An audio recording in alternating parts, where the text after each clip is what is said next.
إنك بحاجة أن تدرك معنى المسابقة إلى الله. لازم تسابق إلى الله جل وعلا، لأن هذه الثلاثة أصناف يجب أن تختار صنفا منها، إما أن تكون من أصحاب اليمين أو من أصحاب الشمال عياذا بالله، أو من المقربين السابقين الذين لهم قصب السبق عند الله جل وعلا. يا أخي سابق إلى الله. تدعي أنك تريد أن تكون رفيق النبي عليه الصلاة والسلام من الآن.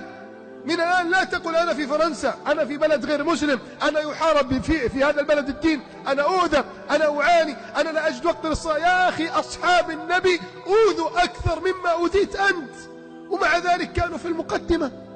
ما الذي يمنعك أن تكون في المقدمة؟ لا يمنعك شيء. إنها همة النفس، همتي أن يعود مجدي وعزي ويسود القرآن كل النواحي، سنة المصطفى ضياء لدربي ولأجل الإله يحلو كفاحي.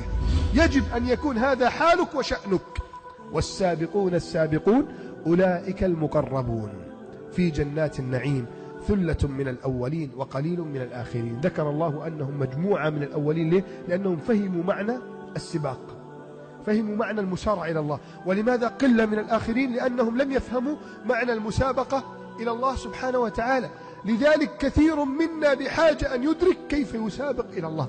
علم نفسك كيف تسابق إلى تكبيرة الإحرام، علم نفسك كيف تسابق إلى الصيام، علم نفسك كيف تسابق إلى قيام الليل، علم نفسك كيف تسابق إلى غض البصر، علم نفسك كيف تسابق إلى ذكر الله جل وعلا. يحكي لي أحد الدعاة يقول كان في شيخ عندنا في الجزيرة العربية في المملكة العربية السعودية، هذا الرجل كان بعيد عن الطاعة وعن الدعوة، فتعلم حديث من أحد الخطباء: كلمتان خفيفتان على اللسان ثقيلتان في الميزان حبيبتان إلى الرحمن سبحان الله وبحمده سبحان الله العظيم.